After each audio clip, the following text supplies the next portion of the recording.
Hey friend, I'm Danielle Damrell, and I am so grateful that you're listening to the Created Worthy podcast. This show is all about honoring the life stories of women from different ages, beliefs, backgrounds, and experiences. Everyone's got a story, and instead of getting stuck in the trap of unworthiness, this is a safe place for stories to be shared. On this show, we chat about the transformative power of creative processing too, and how we can utilize our God-given creativity with intention to heal, grow, find joy, create simplicity in the midst of our chaotic lives. So pull up a seat at our table because we are all created worthy.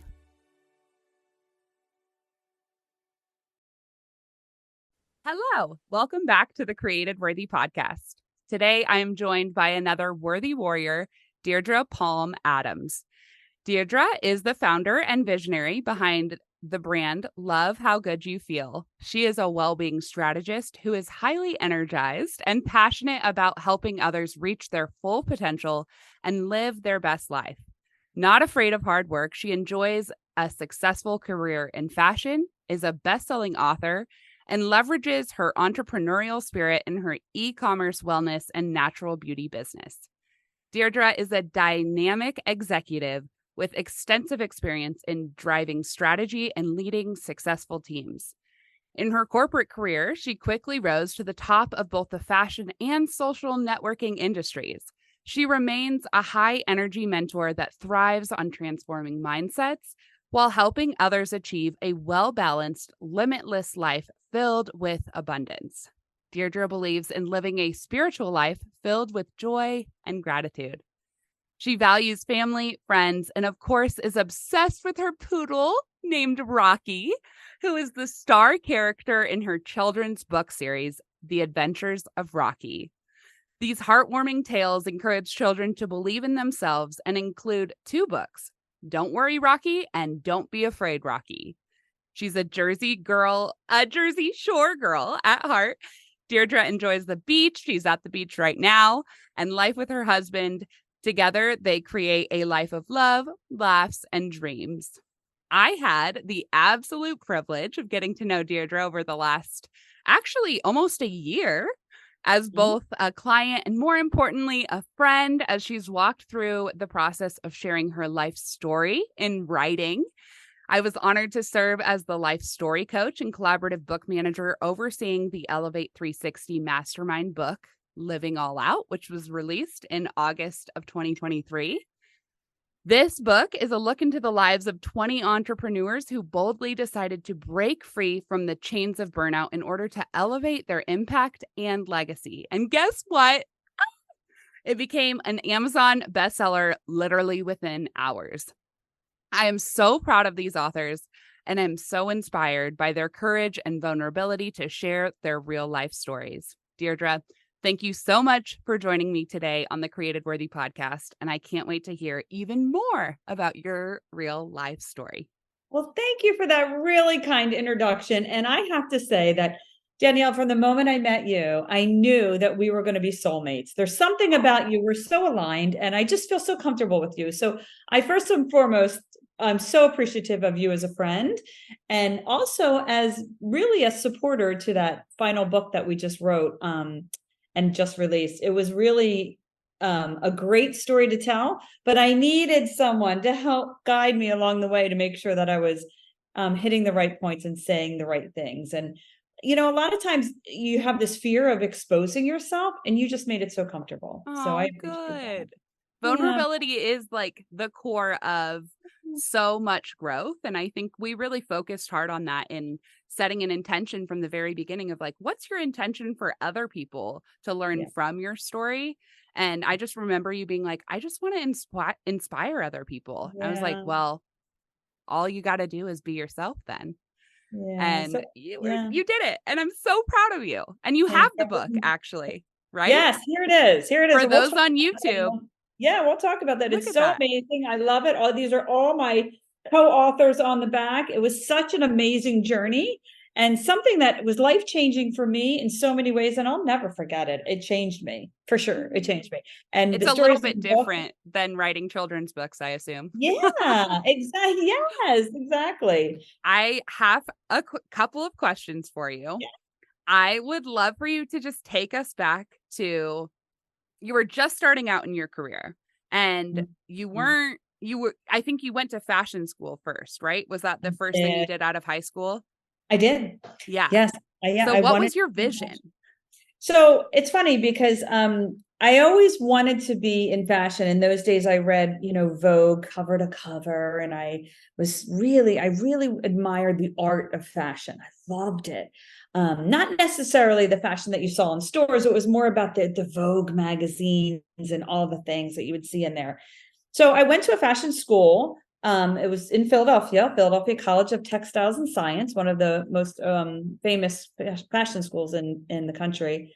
And I loved it. I loved everything about it.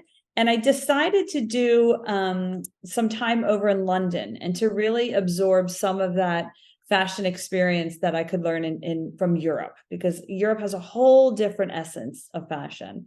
And I loved every minute of it. I met so many of my best friends that we are still to this day best friends. There's 6 of us that we just we text every day, we go to dinner every day, and they're really such a memory from my initial years of growth. And they were such a big part of my success and sharing every moment, and we've all shared everything together over the years. But yeah, so I graduated from a fashion school, went to London, graduated there, and then I joined a department store. And in those days, there was a lot of department stores. The world has changed so much. But I wanted to be a buyer. I wanted to be a fashion buyer. What does So that mean? Because I have no idea what a fashion buyer is. so when you see the items in the stores today, there's actually a buyer that goes to market and chooses, I want more of that brand, I want more of that brand, I want less of that brand, I want more red tops. And the trend could be silver sparkle. So I want to add more silver sparkle. So it's just curating what the assortment, they call it, is going to look like in the stores. And you have to take into consideration not just what you like, but what the customer is going to like, because what Right. you purchase, you're responsible for the sales. So you Yeah. have to make sure that it's something that your customer is going to want to purchase and going to want to buy. So it was such a fun experience. I loved it. But in those days, department stores were they were downtrending, and there was a lot of acquisitions. So I decided to join the fashion company that I was actually a buyer with, which was Jones New York at the time. Jones New York, Ralph Lauren. They were all part of the same conglomerate. And I jumped to the other side, as you could call it, and I supported the stores from a vendor perspective. And I fell in love with that world. It was a whole different world. It was lots of travel, extravagant hotels. It was eating and dining in the finest restaurants, engaging with very high level designers and, models. And it was a lot of fun. It was a lot of fun. And I continued on that path for years. But it's busy and it was demanding and it was travel. So to say that I was home 2 days a week is probably an exaggeration. I would leave Monday and come home super late Friday night, sometimes work through Saturday. So I was sacrificing a lot. But I was having fun in the process. But in retrospect, when I look back now, I think, gosh, I missed so much of the family time, throughout the years. But I Yeah. had a very supportive husband. I still have him. Yeah. How did you meet him? Yeah. So Joe and I met in high school. High school We were, sweethearts. we were high No? school sweethearts. Oh, you were? We were, and and I'll tell you, it was love at first sight, and he's truly my best friend without a doubt, and he has supported me throughout every crazy idea I've ever had, and we're still to this day, of course we love each other. I say that all the time. Of course we love each other. We've been married 33 years. We love each other, but we're still best friends, which is great. We want to do everything together, and having more time these days at home is just such a blessing. So we Can you give me one tip about how you've maintained being best friends with your husband? I think our secret to success is that we allow each other space. So Yeah. we don't hover too much. So he's always allowed me to be me, and I allow him to be him. And I don't try to change him. Although, you always have that urge to Yeah. say, gosh, I wish he would do this. And he doesn't try to change me. So we accept each other for who we are and how we've grown. Through the years, we've just accept that and appreciate everything about that. So I don't put a lot of pressure on trying to make him something that he's not. Yeah. And I So see a that lot you of want people him do to that. be. A lot of people do that in relationships because a marriage is a growth, right? So through the years, you're going to change. I'm not the same person I was when I was 15 when I met him. I'm not that same person. He certainly is not either. Mm-hmm. So we have to appreciate and love the journey of life together. The But process. allowing that space and not putting too much pressure on the other person to say, you really should do it this way. That's never going to Yeah. work. It's not going to Right. work. So I Yeah. think that's one of our biggest things is we just really appreciate each other for how we've changed and grown. Yeah. So at Yeah. what point in your going back to your career, and obviously you were married during this whole thing, so that it all kind of ties together. But at Yeah. what point in your career was it not until COVID that you were like, I'm going to make a change? Or what was the pivot and turning point? Well, there was a lot. I've had a lot of, we've come through a lot. My husband and I both. We had some years of where we wanted to expand our family, and we've experienced many challenges. And it was a struggle that didn't really come out the way we planned it. So that was a part of my life where I did step back at that time, and we did have to reconnect to making sure that we were okay with each other and Yeah. that having a family wasn't going to be everything to us. And because it was a decade of You went, struggle in so you fertility. went through infertility for a decade. And 10 did you years. Yeah. do infertility treatments and All the all of things. the things? All the Yeah. things. And we tried hard. And in the end, it felt like it was just maybe it wasn't God's plan. And Mhm. maybe we were just pushing too hard for something that if we just looked all around us, we were so blessed in so many ways. I have so many nieces and nephews, and our families are so close that we really kind of just engaged in that experience, and and of course made sure that we had each other throughout the whole Yeah. process. So yeah, so I stopped a little bit then, but I was really on the go for gosh a long time, and then COVID happened. The world shut down. And Hmm. when the world shut down, it was very unique to me because I was literally on an airplane 5 days a week. And then no travel. What? No travel, right? Didn't even know what that meant. I was forced to stay home. So we hibernated here at the beach house for a little bit, and that was super fun. And then I started to spend, we overcame the fears with my parents, and all the things with COVID. And I said, I'm going to go spend some time with my parents, some well-deserved time. And I'm so glad I did because it ended up being the final year of my father's life and the best year of my life, I have to say. We had so much fun together. My mom needed the support emotionally. No question, COVID was tough for a lot of elderly people at that time. And so I stopped and I really looked around and I thought, there's so much more to life than fine restaurants and travel and all the things, right? Family Like the is so shiny important. stuff. Yeah. All the things. So yeah, it was really it was an eye-opening experience in many ways to just be forced to stay home. So I'm grateful in so many ways for that. I know it wasn't a wonderful time for everyone, and it certainly wasn't wonderful for me in all ways, but it did have me reconnect to things that were very important to me. Yeah. So yeah. So that's Yeah. I that. think that Yeah. we were just talking before we started recording about how like you can hold joy and pain in simultaneously at the same time, which actually, funny enough, was a concept that I heard for the first time from a guest that was on last season. Her name was Leah. She shared her story on Created Worthy, and um man, she went through some really hard things.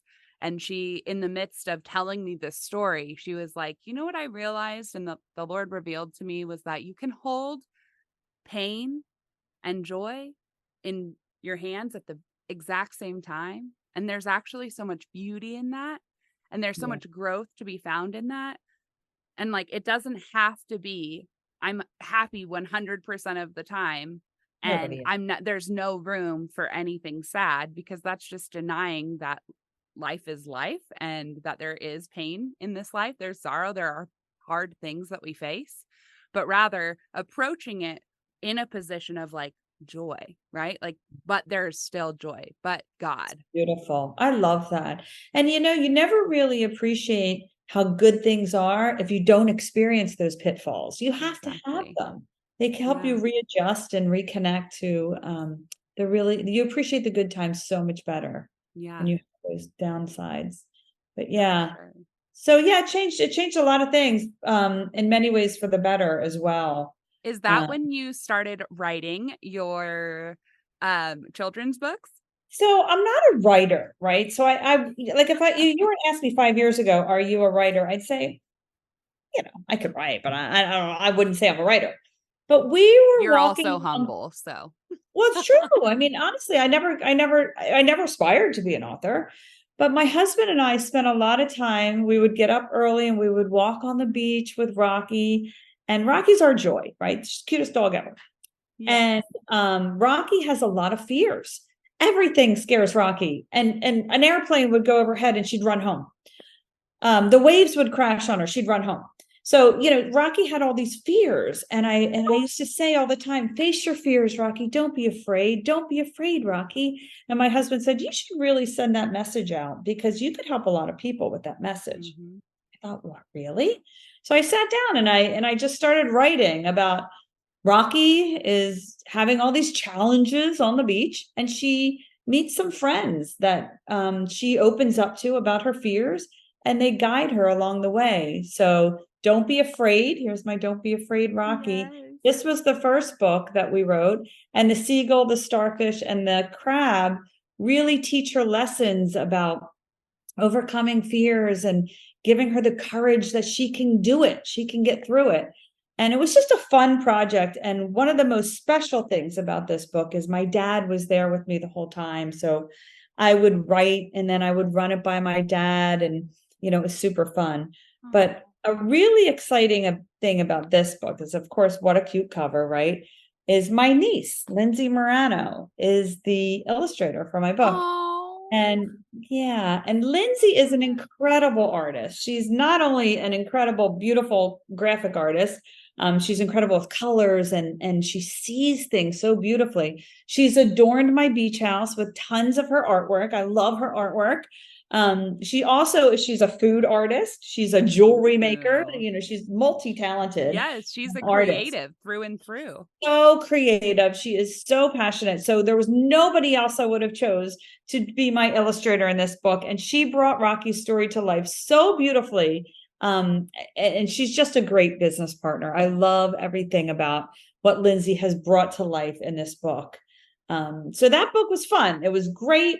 And we had a lot of fun with it. We downtown here, we did a lot of book readings and book signings. We brought it to schools. It was super fun. And then I met someone through community and collaboration. Again, I can't say enough about it. And it was through Melissa Hinault, who is one of my greatest mentors. I'm part of her mastermind group, and she introduced me to a woman who is a publisher for children's books. Her name's Miriam Laundry. She's And wonderful. she's wonderful. Yeah. So the book Don't Be Afraid really starts off because I believe in the law of attraction. So overcoming fears is the bottom of the emotional scale, right? Fear. So you overcome fear. The next level is really worry. So we wrote a book, Don't Worry, Rocky. So fear is what you feel right now. I'm afraid. I'm afraid.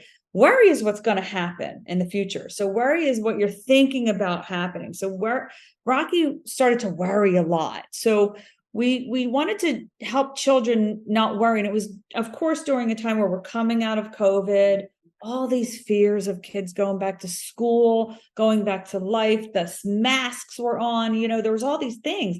So fear and anxiety and worry are hot topics today. So Rocky's message really we thought could help children. So I partner with Miriam for Don't Worry, Rocky.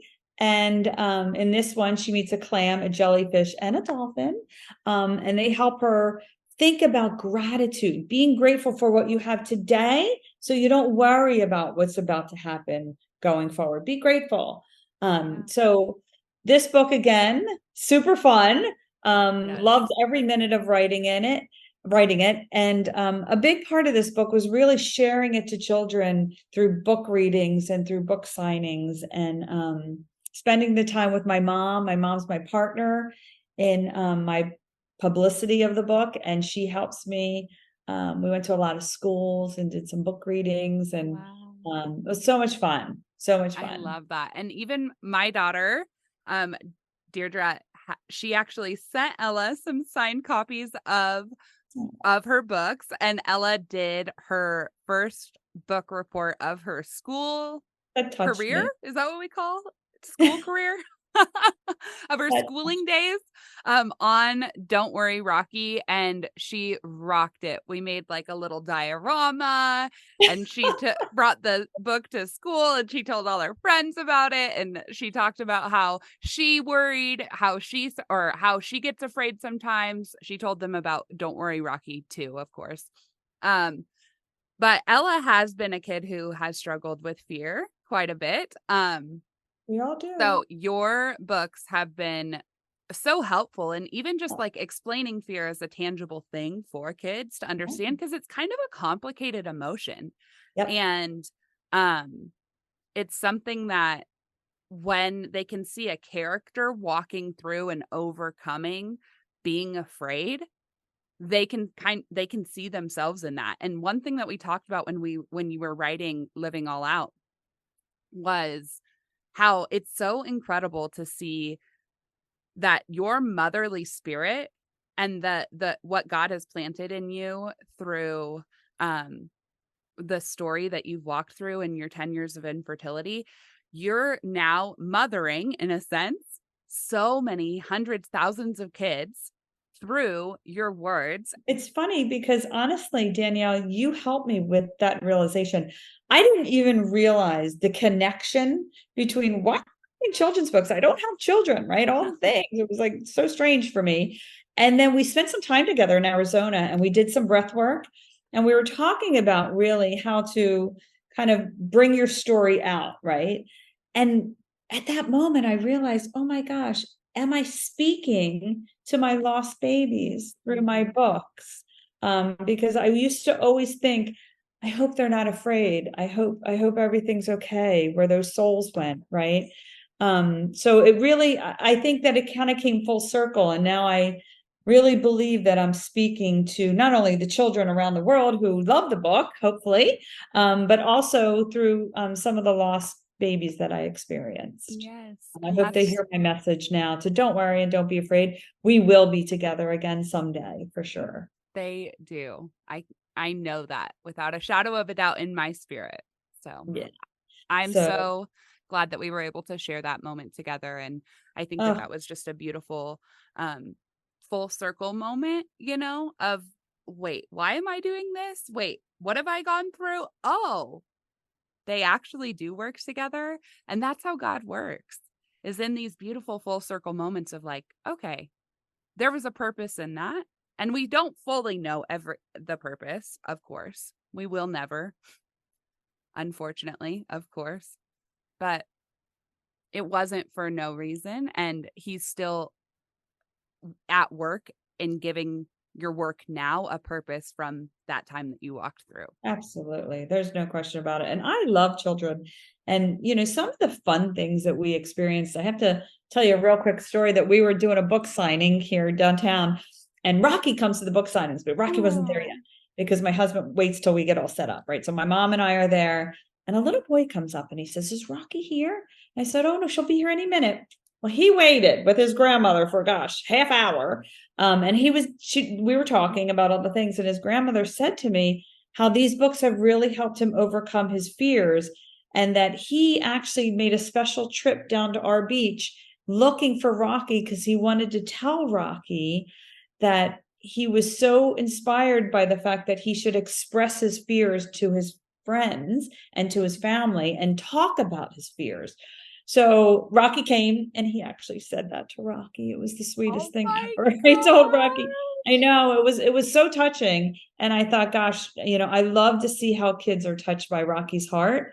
But it really helped me in many ways think, gosh, I'm really helping children, which is You so are. healing to me. So You are. thank you for everything. But my journey is really, I worked in fashion for 40 years, long time. And I followed a career path that was kind of expected of me. And I did a lot of things that was just the way it should be, right? So I entered an executive development program right out of a top fashion school, and I joined a department store, and I worked all the way up through the ranks, became a buyer, became a national organizer for a big fashion brand, and then joined two big fashion brands.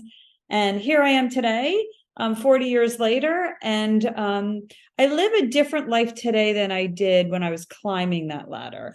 And I have to say, in retrospect, I wish I had the knowledge today, back then, because I would have done things a lot differently. Of course, we always say that, right? Yeah. Although it was a Well, great journey, it yeah. just wasn't fulfilling in many ways to my soul.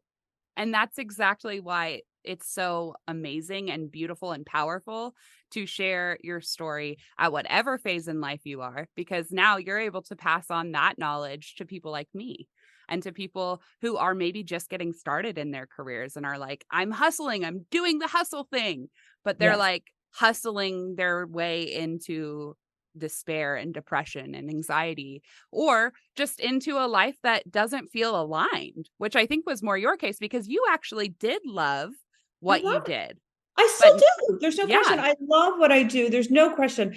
But the past few years, as we all know, the world kind of shut down, and it forced us all to really just kind of slow down and look around. And when I did that, I realized that there were so many things that I was missing. And it was things like spending more time with my parents. My father was ailing. It was the end of his life, and I was so grateful to have that time with him. Spending time with my parents, my husband, my dog at the beach, and that inspired a whole children's book series. So when you slow down and you really take the time to experience what's around you, all of a sudden all this creativity flows from you. And I didn't have the time to do that before because I was always jumping on an airplane, following a schedule, going to meetings, and all the things that come from corporate life, which is exciting and fun. And I don't want to put that down in any way because it's a great life. But I think there could be a better balance where you have to have some levity built in there and some fun and some excitement, and not take every decision so seriously. mm, And not worry so much about what's expected of you. Just do what your heart says, and it will flow naturally. So that's kind I of love the that big so lesson I much. I'm learned. writing it down. I'm like, don't take every decision so seriously. To me, that is a mic Oh, drop moment. and it all of this kind of spawned into my company, my brand that I have, and it's love how good you feel. So after all these years in fashion where everyone's focusing on how you look, and then if you look good, they say that you'll feel good, right? And I say it's the opposite. I say if you feel good, you're going to glow, your eyes are going to sparkle, you're going to look good if you just feel good. So the core of everything we do is just make sure you're feeling good through the whole process. Take the I time. Yeah. It's just such an incredible company, and that's actually what I was going to ask you about next was just to tell me a little bit about your journey and your commitment to love how good you feel in your Exactly. life. Yeah, loving how good you feel. So when you make the decision to just really stop trying to follow a perfect plan and not worry about what other people are thinking or what's expected of you, you begin to feel really good about what you're doing. So you have to have a connection to yourself.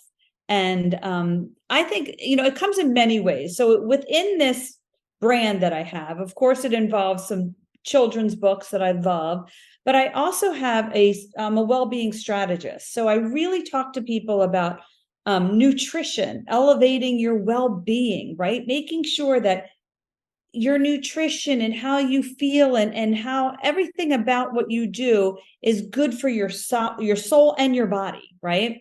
So we all know how we feel when we go out for a really big meal and we're like, oh, all the good goodies and great desserts. And then afterwards, you're like, gosh, I don't feel so good.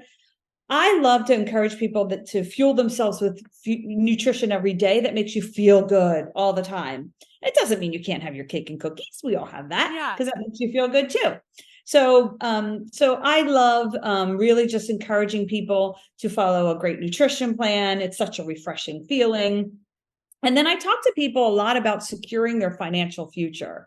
And with this well-being company that I have offers the opportunity for them to do so as well. So they can get great nutrition and they can share it and earn some additional income. So having multiple streams of income is really important to me. Yeah. Making sure that, it doesn't all have to be all your eggs in one basket. So you feel a little better when you're having a little fun on the side, earning some extra income. Some people even turn it into a full-time income. But I take great pride in coaching my clients towards really thinking about a prosperous future. And as I now am looking towards the end of my career and I'm thinking, gosh, for my retirement, I don't want to sit around and watch Jeopardy, right? I want to get out. I love people. I love engaging. So for me, I want to continue this path of really supporting people to not only get great nutrition and love how good they feel that way, but also loving how good they feel with having some, additional income coming in. So that's really Yes. important to me. But the most important thing to me, what I talk about all the time, is having a positive mindset. So it's the basis of a lot of things that I do. Positivity and how you feel about the current situation you're in. You can always say, is the glass half empty or is it half full? If you always look at it as half full, you will always feel so much better about any situation that you're in. So when you fully embrace a positive mindset, you equip yourself with a potent tool that really can get you through all this adversity, right? Because we all have adversity, we all have Right. challenges. So it's just really just What? Life wasn't just like smooth sailing your whole life? Is that what you're telling no, no, and every day we face challenges. I mean, every day. And I always try to focus on what's the good in there. And of course there's going to be, adversity, but how do we find that sparkle in there and that good? And if you focus on that, because do you ever have a day where everything's going wrong and you're like, gosh, I woke up this morning on the wrong side of the bed, and then this happened, and then that happened, and Yeah. then that, and you continue to fuel that negative train. So if you can reverse it and say, what is one good thing? I woke up today, right? I had a Yeah. good day. I woke up. Oh my gosh. So yeah, I so just actually have on like taped to my ceiling, there is a piece of paper that I just wrote, "What are you grateful for?" Because I am not a morning person. I wake up and I'm immediately like, "Why? Why is anyone talking to me? Where is my coffee?" Blah, blah, blah, blah, blah. And I was in this goal setting group earlier this year. And one of the coaches in it was like, "Danielle, you really need to start practicing gratitude because gratitude can genuinely change your mind. And there's science behind it." And I was like, okay, what does that mean? science behind it. She's right. Yeah. We don't have that. Honestly, I'm not a morning person either. I wake up sometimes and I'm like grumble, grumble. And then I see Rocky and then it's like, okay, all is good. Yes. But no, it's true. And just trying to find something that can, that you feel, and actually some people make gratitude lists. I Yeah. don't. But I do see a lot of people that make them and then they put sticky notes all over, which is a Yeah. great reminder of all the good things that are There's happening so in many our life. different ways to practice gratitude, but like, I love what you're saying and just like incorporating it as a daily part of just who you are Yes. so that that can also help you to love how good you feel, right? Like that is, I just love how all three of these concepts of like eating well, taking care of yourself nutritionally, and setting yourself up with multiple streams of income. And then also what we were just talking about, Yeah, like these positive things, mindset. positive mindset, they just work together in such a beautiful way to really support all that you're doing in this phase of your career. Yeah. So just to pivot a bit, to wrap up this conversation, creative processing is kind of my thing, and it's Yes. something that I talk about in all of my episodes. So just to give a quick overview, creative processing is activating your creative mind to process a certain intention. It's something that we all already do, but once we can pair our creative methods, the ways that we create, with an intention, we're able to find more joy, peace, clarity, and reconnect the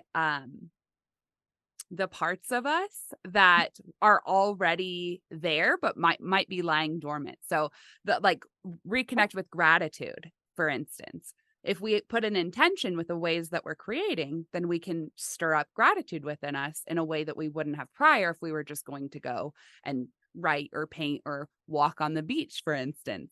Yes. So I asked you what your creative processing method was, and you said walking on the beach and soaking in the sounds and the sense of nature. And I love that because a lot of people don't think of things like that as like creative per se, but that is activating your creative mind.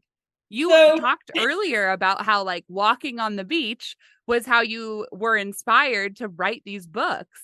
And that is like, and connecting in Arizona to nature on the mountain was another way that, so yes, nature is everything. yeah, It is everything. Walking in bare feet, listening to the seagulls, smelling the salt air. Oh my gosh, having the yes, wind in your hair. I mean, it's just, nature is everything to me. And I appreciate the earth so much, but it forces you to get rid of all the other distractions. yep. They're all gone. Get rid of And all can the you nonsense. imagine just pairing, and I'm sure that you do this actually, where you go on a walk because you need to process fill in the blank. Maybe it's like a little tisk you had with your husband, or you need to process some emotions, or maybe you're looking to generate a new business idea. And just being able to be like, you know what, I'm going to go on a walk in nature for this intention, and then you're way more likely to actually achieve that intention. Now, one thing that I have learned recently is the difference between intentions and goals, where goals are like, for me, I immediately picture a goalpost. Like you go and kick the football. Right. I'm not a sports person, but you kick a soccer ball or football, whatever, through the goalpost and you've achieved it. Whereas an intention is the goalpost itself.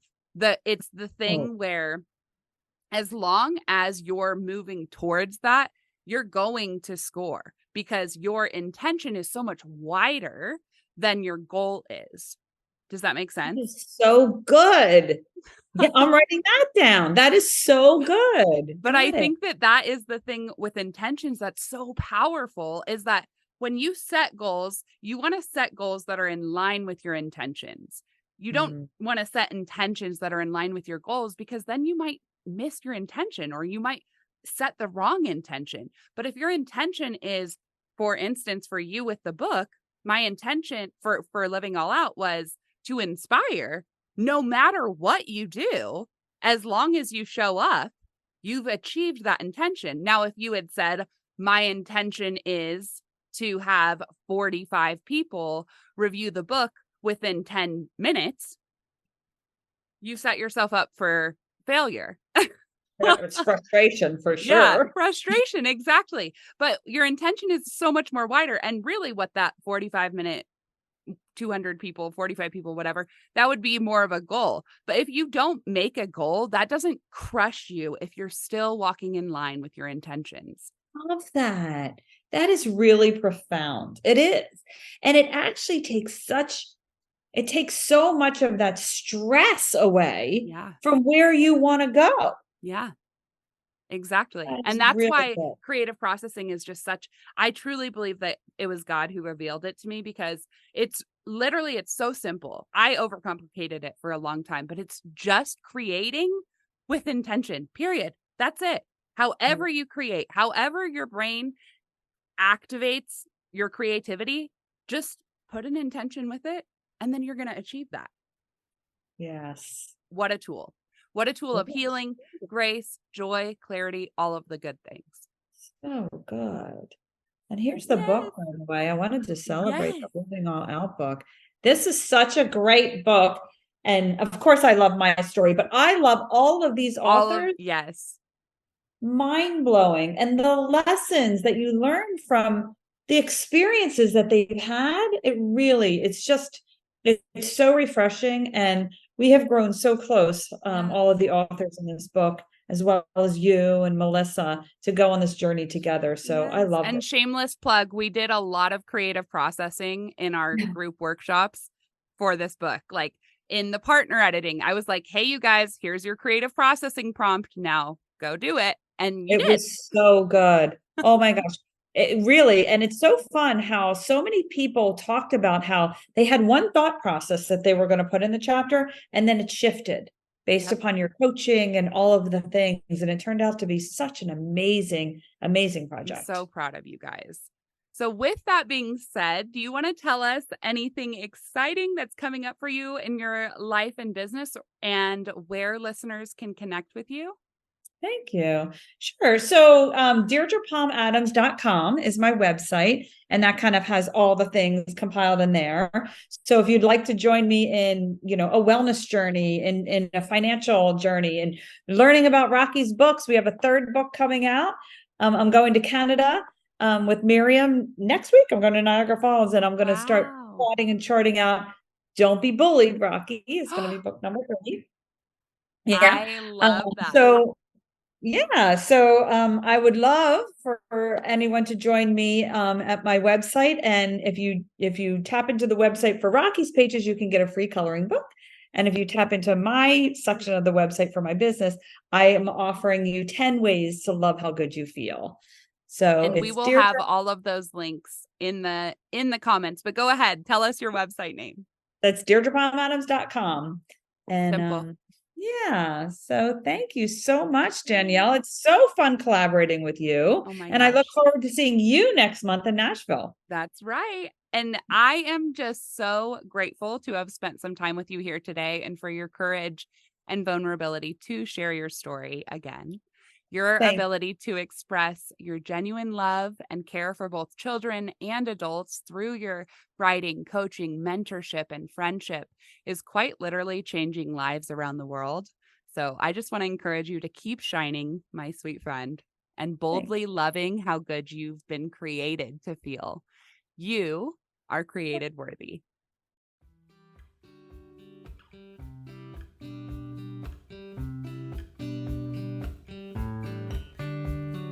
Thanks for listening and tuning in to the Created Worthy podcast. I hope that today's show resonated with you. And if it did, can you do me a huge favor and go leave a 5-star review?